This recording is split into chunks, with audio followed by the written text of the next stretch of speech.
Hello and welcome to physics learning in साइथमेटिक्स। मैं निशी गुप्ता और आज का हमारा टॉपिक है पावर इन एसी सर्किट्स। साथ ही कुछ न्यूमेरिकल्स भी सॉल्व करेंगे। तो power in an AC circuit, average power पर साइकिल हमने सेपरेटली आर के लिए निकाली थी, एल के लिए निकाली थी और सी के लिए निकाली थी। ठीक है, अब हम जो सर्किट लेंगे क्या लेंगे, हम सीरीज LCR सर्किट, और इसमें हम निकालेंगे कि total power consumed per cycle कितनी होती है। सीरीज LCR सर्किट में के बारे में डिटेल में हमने लास्ट टर्म पे पढ़ा था। हमने इसकी करंट और वोल्टेज की रिलेशन निकाली थी और उनका फेज एंगल निकाला था। कितना था हमारे पास, V is equal to VM sine omega t, that is the voltage applied. Current कितनी निकाली थी, I is equal to IM sine omega T plus phi, और ये फाई जो है प्लस भी हो सकता है माइनस भी हो सकता है, यानी कि करंट वोल्टेज को लीड भी कर सकती है, लैग भी कर सकती है, depending upon the values of XL and XC। और ये फाई कैसे निकाला था हमने, 10 phi is equal to XC minus XL upon R। ठीक है, तो हम इसके लिए LCR सर्किट के लिए पावर निकालेंगे फुल साइकिल के लिए। मेथड वही रहेगा, पहले हम इंस्टेंटेनियस पावर निकालेंगे, फिर उसका इंटीग्रेशन करके पावर पर साइकिल। तो सबसे पहले इंस्टेंटेनियस पावर कैसे निकालते हैं, power P is equal to V into I. तो हम लिख सकते हैं instantaneous power P is equal to VM sine omega t, और I कितना है हमारे पास, IM sine omega T plus five, दोनों को मल्टीप्लाई करना है। या हम लिख सकते हैं VM into IM into sine omega T into sine omega T plus five.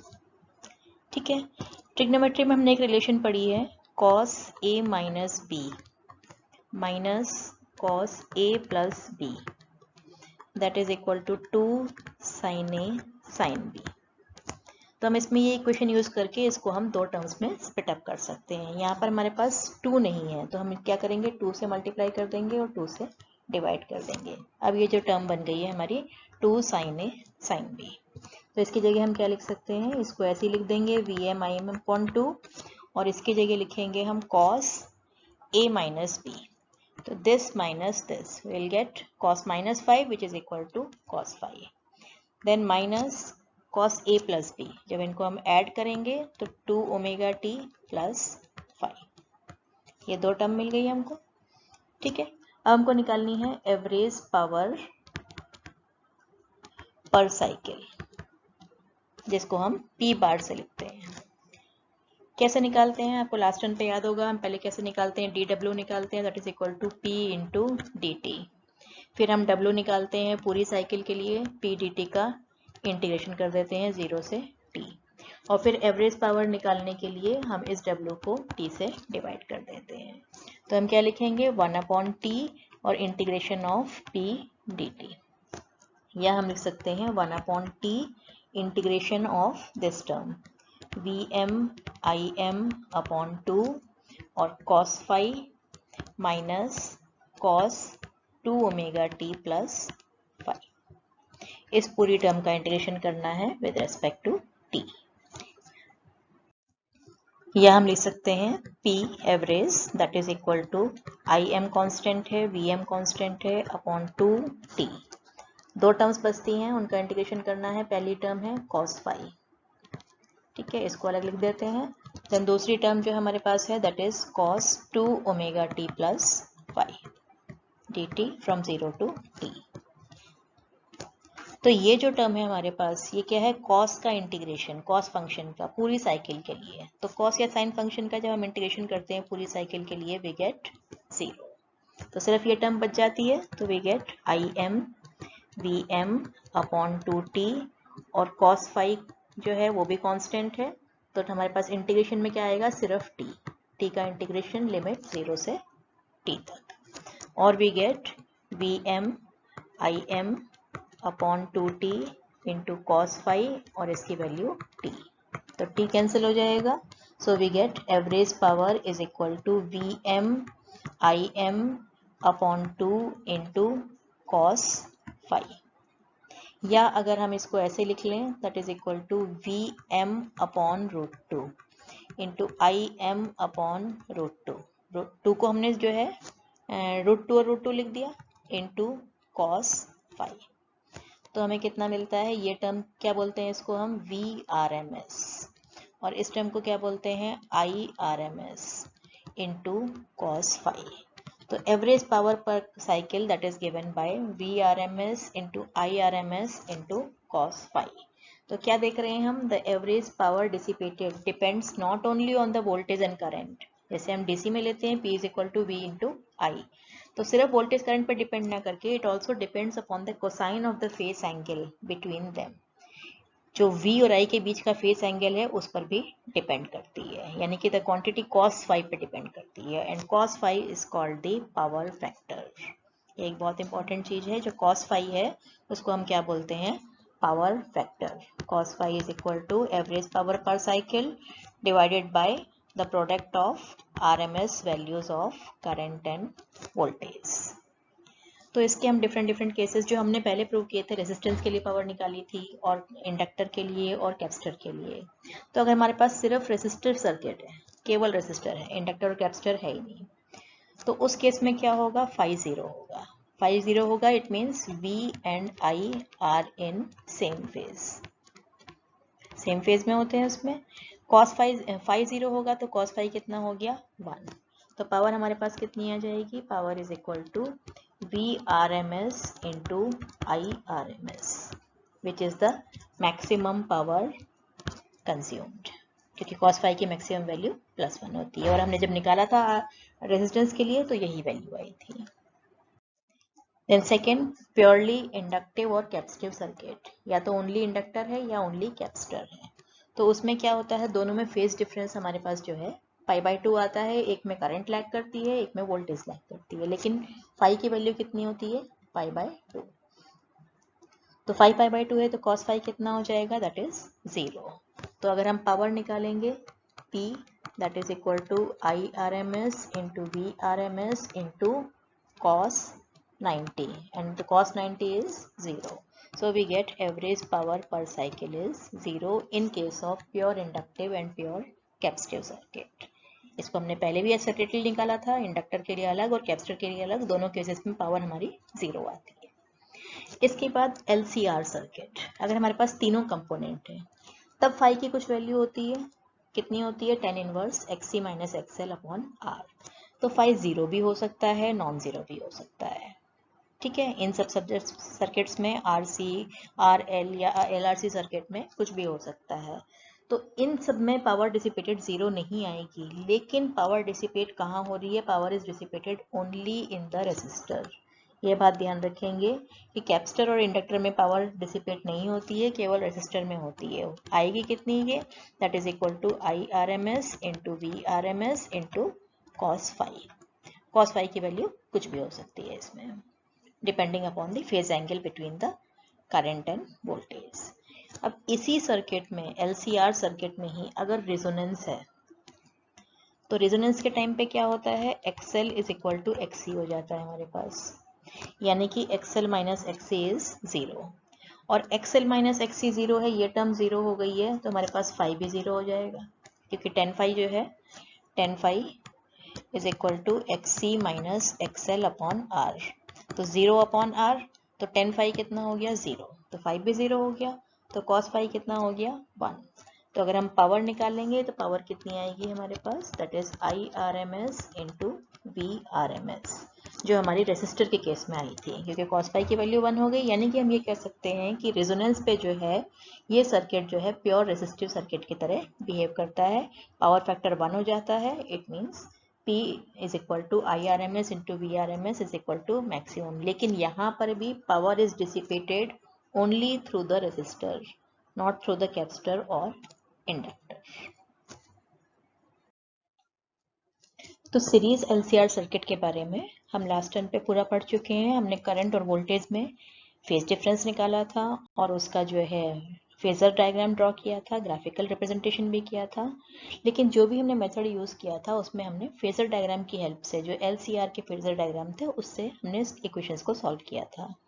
तो हम उसको जो है मैथमेटिकली भी सॉल्व कर सकते हैं। कैसे सॉल्व करेंगे, वही इक्वेशन लिखते हैं। हमारे पास जो सर्किट है L, R और C, 3 कंपोनेंट है, तीनों को सीरीज में लगा लिया है हमने और वोल्टेज अप्लाई की है V is equal to VM sine omega t।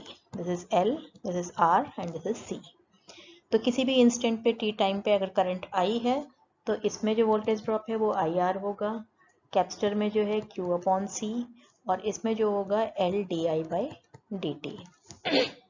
तो इस लूप के लिए अगर हम किरचॉफ्स वोल्टेज रूल यूज करते हैं तो हमने भी लिखा था L di बाई dt, इन तीनों का जो पोटेंशियल ड्रॉप का सम है, plus IR plus Q upon C is equal to VM sine omega t। अगर हम I को सब्सटीट्यूट कर दें किससे, dq बाई dt को, क्योंकि हम करंट को डिफाइन करते हैं rate of flow of charge, तो हम क्या लिख सकते हैं, L और I की जगह लिखेंगे dq बाई dt, तो डबल डिफरेंशिएशन हो जाएगा, d square q by dt square plus r into dq by dt plus q upon c is equal to vm sine omega t। अब ये जो इक्वेशन है ये Q में एक इक्वेशन बन गई है, तो इसका सॉल्यूशन जो है वो Q के टर्म्स में होगा। तो let the solution be, solution हम मान लेते हैं कितना, Q is equal to Q M sine omega T plus theta, harmonic solution होगा कोई। तो अगर ये Q इतना है तो हम ये टर्म dq बाई dt और d square q by dt भी निकाल सकते हैं। इसका मतलब क्या है, dq बाई dt कितना हो जाएगा, हम इसको डिफरेंशिएट करेंगे, qm कांस्टेंट है, साइन थीटा का डिफरेंशिएशन करेंगे तो कॉस थीटा और ओमेगा साथ में आ जाएगा कांस्टेंट टर्म, तो qm into omega cos omega T plus theta, ये टर्म आ जाएगी। और दोबारा डिफरेंशिएशन करेंगे तो हमको ये टर्म मिल जाएगी, D square Q by D T square, that is equal to, इसका डिफरेंशिएशन करेंगे तो माइनस साइन आ जाएगा और एक ओमेगा की टर्म आ जाएगी, it means minus q omega square sine omega T plus theta. तो हमको ये तीनों टर्म्स मिल गई। क्यू कितना है, क्यू हमने सपोज कर लिया d q by D t मिल गया और d square Q by D T square मिल गया। इनकी वैल्यूज अगर हम इसमें सब्स्टिट्यूट करें तो क्या मिलेगा हमको, L और इसकी वैल्यू रखते हैं that is minus q omega square sine omega T plus theta, L को इससे मल्टीप्लाई कर दिया हमने, प्लस R और d q by D t, इसको मल्टीप्लाई करना है हमें, q M omega cos omega T plus theta plus 1 upon C, और Q की वैल्यू कितनी ली है हमने, q M sine omega T plus theta, तीनों वैल्यू सब्स्टिट्यूट कर दी, that is equal to V M sine omega T. ठीक है, अब इस टर्म में से हम कॉमन क्या निकाल सकते हैं, ये है क्यू एम, यहाँ पे क्यू एम है, क्यू एम ओमेगा इधर भी है इधर भी है, क्यू एम इधर भी है, ओमेगा हम ले लेते हैं, तो हमने क्यू एम ओमेगा कॉमन ले लिया। ठीक है, क्यू एम ओमेगा कॉमन ले लिया, उसके अलावा जो टर्म्स बचती हैं उसमें हम देखते हैं इन दोनों में साइन भी है और इसमें सिर्फ कॉस है, तो कॉस की टर्म क्या बचेगी हमारे पास, क्यू एम ओमेगा कॉमन ले लिया तो R into cos omega T plus theta, ये टर्म बचेगी। जो बाकी दो टर्म्स हैं उसमें से हम sine omega T plus theta common ले लेंगे, तो इस टर्म में क्या बचेगा हमारे पास, हमने Q और ओमेगा, क्यू एम कॉमन ले लिया, ओमेगा कॉमन ले लिया, तो बचा हमारे पास 1 अपॉन ओमेगा सी, और इसमें क्या बचा हमारे पास, माइनस का ओमेगा एल। ठीक है, और कॉमन क्या लिया है हमने, sign omega T plus theta, दोनों टर्म्स में से, तो हमारे पास ये टर्म्स बच जाती हैं B M sine omega T. इस टर्म को हम जानते हैं क्या होता है, ये XC और ये XL, तो हम लिख सकते हैं Q M omega R cos omega T plus theta plus XC minus XL sine omega T plus theta, that is equal to V M sine omega T. तो हम एक टर्म लेते हैं Z which is equal to under root R square plus XC minus XL का square, ये एक term ले लेते हैं और इस टर्म्स को से हम पूरी इक्वेशन को मल्टीप्लाई और डिवाइड कर देते हैं, multiply and divide the equation by z। तो हमें क्या मिलेगा, क्यू एम ओमेगा z से मल्टीप्लाई कर दिया और ब्रैकेट में क्या आएगा, r अपॉन z से डिवाइड कर दिया, cos omega t plus theta plus xc minus xl upon z sin omega t plus theta that is equal to Vm sin omega t। ठीक है, तो जब हमने ये टर्म ली है इसको हम ट्राइंगल से रिप्रेजेंट कर सकते हैं, एक राइट ट्राइंगल से। ये राइट ट्राइंगल है एक, ये अगर z है, ये कितना है xc माइनस xl और ये r है, तो ये टर्म हमारे पास आ जाती है z square is equal to r square plus xc minus xl का स्क्वायर। और अगर हम इस एंगल को फाई मान लें तो ये जो टर्म है r अपॉन z ये कितनी हो जाएगी, cos फाई, और ये टर्म कितनी हो जाएगी, sin फाई। तो हम इसको लिख सकते हैं Q M omega z cos phi cos omega t plus theta plus sin phi sin omega t plus theta is equal to Vm sin omega t। और ये इक्वेशन क्या बन गई है, cos a cos b plus sin a sin b, जिसको हम लिखते हैं क्या, cos a cos b plus sin a sin b। ये एक ट्रिग्नोमेट्री में रिलेशन है जिसको हम लिखते हैं cos a माइनस b। तो ये सब्स्टिट्यूट कर देंगे हम, we will get Q M omega z cos a minus b, it means omega t plus theta minus five, इतना लिख सकते हैं इसको, is equal to Vm sin omega t। तो हमारे पास ये जो इक्वेशन आ गई है इसको हम कंपेयर कर सकते हैं दोनों साइड को। इसको अगर हम फर्दर लिखें तो हम क्या लिख सकते हैं, Vm sin 90 cos 90 minus omega t, लेकिन हमें कंपेयर करना है ओमेगा से, तो हम ओमेगा t से, तो हम लिख सकते हैं Vm into cos omega t minus pi by 2, क्योंकि कॉस के केस में माइनस कॉस थीटा और कॉस थीटा सेम होते हैं। तो अगर हम इसकी दोनों साइड्स को कंपेयर करते हैं, कंपेयरिंग बोथ साइड्स, तो हमें क्या मिलता है, ये टर्म है Vm और ये टर्म है Qm ओमेगा z। तो हम लिख सकते हैं Qm omega z is equal to Vm, या हम लिख सकते हैं Vm अपॉन z। अगर ये निकालें तो ये है कितनी, Qm ओमेगा। इसको हम I से रिप्रेजेंट करें, अगर I मैक्सिमम से, तो we can write I maximum is equal to Vm upon z। हमने क्या लिया है, इस टर्म को I लिख दिया है, where Im is equal to Qm into omega. बाकी साइड को कंपेयर करते हैं, यहाँ पे है cos omega t plus theta minus five, यहाँ पे है omega t minus pi by 2। This implies that theta minus five is equal to minus pi by 2, या हम लिख सकते हैं theta is equal to 5 minus pi by 2। ठीक है, तो हमारे पास ये दो इक्वेशन, एक इक्वेशन तो आ गई है, हमने जो है फेजर डायग्राम से यही इक्वेशन निकाली थी, Im is equal to Vm upon z, जहाँ z की वैल्यू है under root R square plus xc minus xl का स्क्वायर। ठीक है, और फेस एंगल भी हम निकालें अगर, तो इससे हो जाएगा हमारे पास tan phi is equal to xc minus xl upon r। इतना आ गया है। अब हमें करंट की इक्वेशन और लिखनी है कि करंट और वोल्टेज में क्या रिलेशन है, क्योंकि वोल्टेज की हम लिख चुके हैं V is equal to Vm sine omega t। तो करंट के लिए लिखते हैं, तो हमने लिखा था equation dq by dt is equal to Qm omega into cos omega t plus theta, और dq बाई dt क्या होता है, I इज इक्वल टू, इस टर्म को भी हमने कितना लिखा है, Im cos omega t plus theta, theta की वैल्यू निकाली है 5 माइनस पाई बाय 2, या हम इसको लिख सकते हैं Im cos pi by 2 minus omega t plus 5, इतना लिख सकते हैं, या हम लिख सकते हैं इसको Im cos 90 minus theta is sine theta sine omega t plus 5, यानी कि हमारे पास I की इक्वेशन आ गई है, I is equal to Im sine omega t plus 5। Voltage की इक्वेशन ली थी हमने Vm साइन ओमेगा t, इसका मतलब करंट और वोल्टेज के बीच का फेस एंगल जो है that is phi and phi is equal to 10 inverse xc minus xl upon z, और जहाँ पे हमने z को डिफाइन किया है कितना, under root R square plus xc minus xl का स्क्वायर।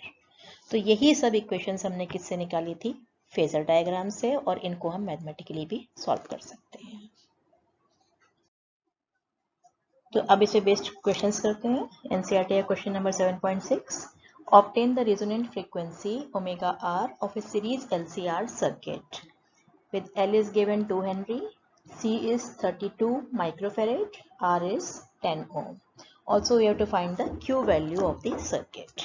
तो given quantities लिखते हैं, L is 2 Henry, SI unit में ऑलरेडी, C is 32 microfarad, इसको हम SI में चेंज कर लेंगे, it means 32 into 10 to the power minus 6 farad. Resistance is given 10 ohm. ठीक है, ए पार्ट में क्या करना है हमको, we have to find the resonant frequency of the circuit. तो resonant frequency क्या होती है, that is equal to 1 upon under root LC. It means 1 upon under root L की वैल्यू है 2, C है 32 into 10 to power minus 6, और we can write 1 upon under root 64 into 10 to power minus 6, और you will get 64 का square root 8 और इसका square root 10 to power minus 3. It means 1000 upon 8, or we get it is equal to 125 radian per second. That is the value of omega r. Then B part, what is the Q value of the circuit? Q value निकालते हैं हम, Q factor, that is equal to 1 upon r under root L upon C. तो 1 upon 10 under root L 2 and C is 32 into 10 to power minus 6. 2 से cancel करेंगे 16, we will get 1 upon 10 and under root of 1 upon 16 into 10 to power minus 6, या 1 upon 10 into इसका square root लेंगे तो 4 into 10 to power minus 3, और you will get 1000, 10 to power 3 को minus 3 को ऊपर ले आएंगे upon 4 into 10, so we will get 25. The Q factor is 25. Q factor क्योंकि दो वोल्टेज का रेशियो या दो फ्रीक्वेंसीज का रेशियो होता है, इसकी कोई यूनिट नहीं होती है। Next question 7.9, A series LCR circuit with R is 20 ohm, L is 1.5 Henry, C is 35 microfarad is connected to a variable frequency 200 volt AC supply. तो पहले गिवन क्वांटिटीज लिखते हैं। R गिवन है हमको 20 ohm, L is 1.5 Henry and C is 35 microfarad, जिसको हम लिख सकते हैं 35 into 10 to power minus 6 farad. Supply की हमें वोल्टेज गिवन है 200 वोल्ट, और AC को जब भी हम स्पेसिफाई करते हैं ये क्या होती है, इसकी RMS value. RMS value of AC is 200 volt. Now when the frequency of the supply equals the natural frequency of the circuit, अगर इस supply की frequency natural frequency के equal है, then what is the average power transferred to the circuit in one complete cycle? The supply frequency is equal to the resonant frequency.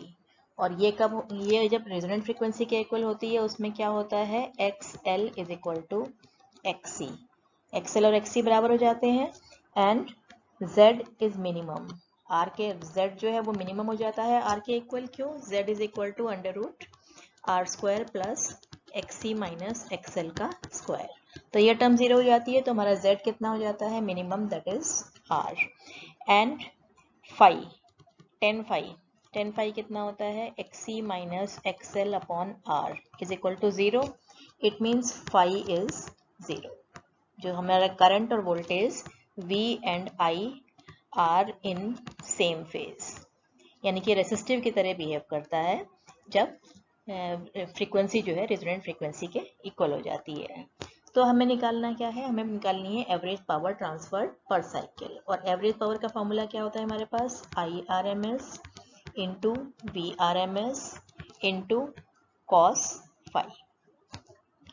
IRMS कैसे निकालेंगे हम, VRMS upon Z into VRMS, और cos phi कितना हो जाएगा, phi 0 है तो cos phi 1. VRMS की वैल्यू कितनी गिवन है हमको 220 वोल्ट। 220 अपॉन Z कितना है R के equal, it means Z is equal to 20 into 220। इसको सॉल्व कर लेंगे, we will get that is 2000 watt, या हम इसको लिख सकते हैं 2 kilowatt. That is the average power consumed per cycle. Next question 7.11, figure shows a series LCR circuit connected to a variable frequency 230 volt source, L 5 Henry, C is 80 microfarad and R is 40 ohms। तो R given है हमको 40 ohms, C given है 80 microfarad, इसको farad में change कर लेंगे 80 into 10 to power minus 6 farad। L की value given है हमको 5 Henry और हमको क्या गिवन है 230 वोल्ट वोल्टेज है, और ये वोल्टेज कौन सी होती है RMS voltage, that is given 230 volt. तो ये क्वांटिटीज हमको गिवन है। First A part, find the source frequency which drives the circuit in resonance. A part में हमको रेजोनेंट फ्रीक्वेंसी निकालनी है। कैसे निकालते हैं resonant frequency, 1/√LC, that is 1/√L is 5 and C is 80 into 10 to power minus 6, और we will get 1/√, इसको multiply करेंगे we will get 400 into 10 to power minus 6, square root लेंगे 20 into 10 to power minus 3 या 1000/20, so we will get 50 radian per second. The angular frequency which drives the circuit in resonant, यानी कि resonant frequency कितनी है हमारे पास 50 radian per second. Then second part, B part, obtain the impedance of the circuit and amplitude of current at the resonating frequency. इस frequency पे at omega R हमको क्या निकालना है, इम्पीडेंस और एम्पलीट्यूड। इस पर क्या होता है XL is equal to XC, XL XC के इक्वल हो जाता है, और Z कितना होता है हमारे पास √R² plus XC minus XL का स्क्वायर। ठीक है, और ये टर्म 0 हो जाती है and therefore we get Z is equal to R। तो इम्पीडेंस कितना आ जाएगा हमारे पास R के इक्वल, दैट इज 40 ओम। दूसरा हमको निकालना है amplitude of current at resonating frequency, यानी कि हमको IM निकालना है। IM कैसे निकालते हैं हम, VM/Z। Z तो मालूम है लेकिन VM मालूम नहीं है हमको, VRMS गिवन है, तो हम VM को क्या लिख सकते हैं RMS के टर्म्स में, VRMS √2/Z, और वी कैन राइट 230 into √2/40। √2 की वैल्यू रख देंगे 1.414 and we will get the answer that is equal to 8.1 ampere. तो करंट की वैल्यू कितनी हो गई है 8.1 एम्पियर। कौन सी करंट है ये, पीक करंट। एम्पलीट्यूड पूछा था तो peak current. Then C part करते हैं इसका, determine the RMS potential drop across the 3 elements. तीनों एलिमेंट्स का हमें RMS पोटेंशियल ड्रॉप निकालना है and show that the potential drop across the LC combination is 0 at resonating frequency. इसी frequency पे हमको तीनों पोटेंशियल ड्रॉप निकालने हैं, कितने हैं। तो पोटेंशियल ड्रॉप अक्रॉस रेसिस्टर का निकालते हैं, कौन सा निकालना है हमको, RMS वैल्यू। तो हम क्या लेंगे, करंट की RMS value into resistance. Current की RMS वैल्यू निकाली हमने 8.1, रेसिस्टेंस कितना है 40 ohm, and therefore we get 324 volt. तो रेजिस्टर के क्रॉस वोल्टेज कितना है 324 वोल्ट। देन अक्रॉस इंडक्टर के क्रॉस निकालेंगे, तो करंट की RMS वैल्यू, और इंडक्टर क्या अप्लाई करता है, इंडक्टिव रिएक्टेंस XL। तो हम क्या लिख सकते हैं, IRMS इंटू XL को लिखेंगे ओमेगा L, और ओमेगा हमको कौन सा लेना है, रेजोनेटिंग फ्रीक्वेंसी वाला, यानी कि ओमेगा R। ओमेगा हमको ये IRMS गिवन है 8.1, ओमेगा की वैल्यू हमने निकाली थी 50, एंड L की वैल्यू गिवन है हमको 5 हेनरी। तो हम इसको मल्टीप्लाई कर देंगे 8.1 into 250, that is equal to 1437.5 volt. तो इंडक्टर के क्रॉस वोल्टेज कितना है 1437.5 volt. Then we have to find the voltage across the capacitor, RMS voltage.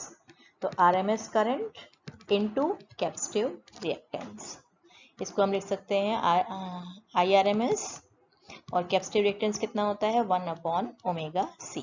Omega हम लेंगे रेजोनेटिंग फ्रीक्वेंसी, या हम लिख सकते हैं इसको 8.1 इंटू 1/50 इंटू C की वैल्यू, C की वैल्यू कितनी हमारे पास 80 इंटू 10⁻⁻6, या हम लिख सकते हैं 8.1 इंटू 1 ये 2 0 हैं, यहाँ पे 2 0 कैंसिल हो जाएंगी, तो 40 इंटू 10⁻⁴, या हम लिख सकते हैं 8.1 इंटू 12340/40, 8.1 इंटू 250, सेम यही वैल्यू आ गई है हमारे पास, दैट इज 1437.5 वोल्ट।